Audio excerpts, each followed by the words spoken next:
Sources tell Adam Schefter that when the new CBA is finalized, which could be within the next week, the league is going to add a 7th playoff team to each conference. That would start as soon as this coming season. There would now be 6 total wildcard games instead of 4. Only the number 1 seed in each conference would get a bye. And the playoffs are not the only thing they're talking about changing. The league, as you probably know, is pushing hard for a 17th game in the regular season. That would reduce the preseason to 3. That would not take place until the 2021 season at soonest. The other major change would be the player revenue share increasing. It would just put more money into the players' side of things. And while it would only be a half a percentage point here or there, it could add up to an extra $5 billion towards the players. So I want to keep this in sort of the world where I think the fans are interested. Let's talk about 17 games and just where the conversations are right now. Dan Graziano. The owners are meeting today. All 32 NFL owners scheduled to be at a meeting here, about a mile from here at the Conrad Hotel in downtown New York. They could vote on the proposal that's on the table. The proposal has been in front of the players for the last couple of weeks. Been some minor modifications as the sides have talked back and forth, but it's a proposal the owners like. The players are scheduled to have a conference call tomorrow with all 32 of their team representatives.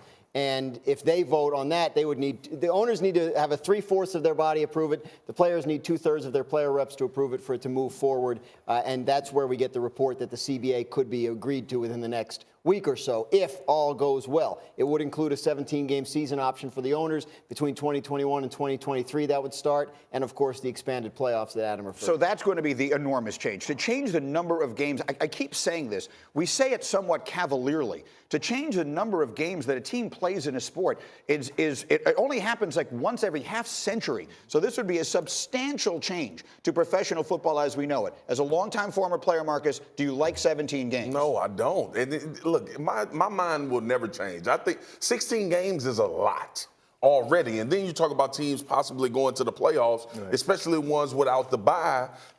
Look, one extra game. And I know in general, people say, well, it's one extra game. It's 3 more hours on a Sunday. Not after you've taken 900 hits throughout the course of an entire season. That is the focus of the players. And obviously, you talk about player safety.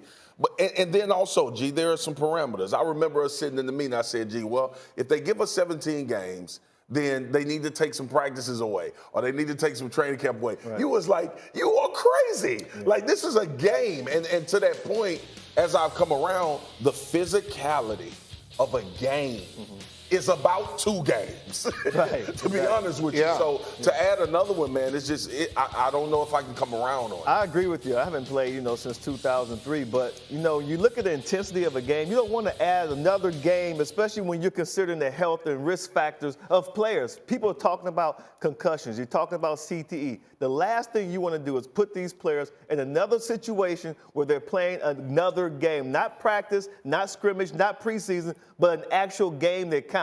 There are a lot of things to this also, Dan, that I think have to be taken into consideration. Player safety is, of course, overwhelmingly the most important, and that's what the players are going to focus on, and rightfully so. Yeah. It's not the only consideration to me here. First off, if you're going to make an odd number of games in a season, it feels to me like you're setting it up for each team to play one international game every year. I know that hasn't been worked out entirely yet. That makes some sense to me. But adding one more does not necessarily, more is not always better, and I would be concerned. I think there's something about how concise an NFL season is that is a part of its charm and allure. There is, but what people have to understand is the 17th game and the added playoff games, this is all about the league trying to increase inventory. It's after this deal is done, they're going to turn around and negotiate with their TV network partners, with CBS, with Fox, with us, and they're going to say, hey, we have more games to offer, so you should give us more money, and that's what this is all about. You're right, they haven't even talked about how a 17-game season would work yet. They just want to know that they can offer it. Exactly. They want to know they have the option to do it if they choose to do it, because they need the players to be partners with them in doing that. I understand it.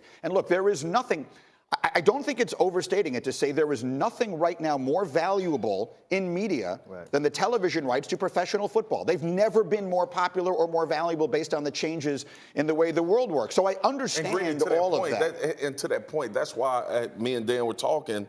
I asked them, I said, can they not negotiate the same deal with TV networks without 17 games? And obviously, their response was, well, you probably could because of the popularity of the game. Absolutely. But if you give them 17, that might be $1 billion more. It just is. It just is. It just is. If I have 16 of something that like you a money desperately grab at this want, point. Yeah. and then I say, well, I'll give you one more, you're going to pay more for it. It's just the way this stuff works. Now, the other big change here would be an added playoff game, one in each conference, as a matter of fact. Under the current playoff format, there have been 10 teams that won at least 10 games and missed the playoffs. If they were to have the format they're talking about now, 9 of those 10 would have made the playoffs.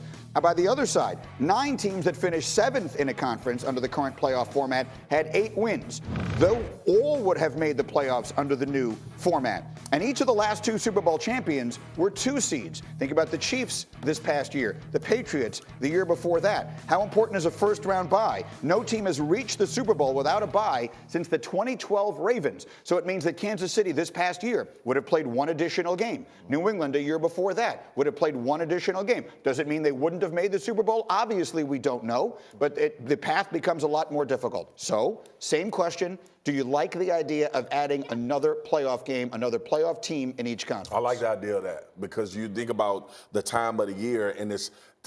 What was the first question I asked? Is it another game on top of that? But no, with the bye week, you'll see teams incentivized, especially to get that number 1 seed. Yep. Instead of having the opportunity to sit players down and try to figure out, who can we rest up until this point. It's only one of those spots, and it is a clear advantage to be number 1 and not the second place team to play the 7th ranked team that you have going out of your conference. Correct. To be clear, this is what the first round of the playoffs would have looked like this past season had this new policy been in place, this new plan. The Rams would have made it in the NFC, and the Steelers would have made it They trying to in get the my AFC. Cowboys. Guys, the most exciting time of the year, NFL playoff time. There's nothing like it. You're going to tell me that they're going to add another team and not another game? I think that's brilliant. I mean, why do you think college fought to have a playoff so hard? Because college football, playoff football is amazing. It's going to be more intriguing. And like you said, Swagoo, now these games, especially later in the season, they're going to be even more important. What's interesting to me is this expanded playoffs is one issue where throughout this whole CBA thing, owners and players have seemed to find some agreement. No.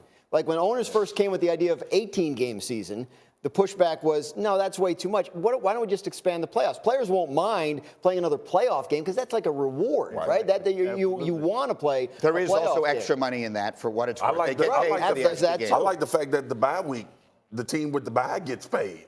That's huge. That's one thing they would yeah, add. You talk about incentive. The players it's stuck in their craw, and understandably so, that if they earned a bye during the regular season, they didn't get paid the extra check for the game they didn't play in the playoffs. That's big. My only concern with this would be, anyone who knows me and listened to me for years knows the sanctity of the regular season is very important. I don't want a bunch of 8-8 teams in the playoffs. I don't think that's making it better. I don't want to see that, because the next step from here is, well, why would only one team get a bye? Now let's put 8 teams in from each conference, and now you're basically putting half your sport into the playoffs. That, to me, is a concern. That is a concern. The NBA has that with sub-500 teams in the playoffs, Yes. right? And people still watch that, so that's the point in opposition to that. But Right.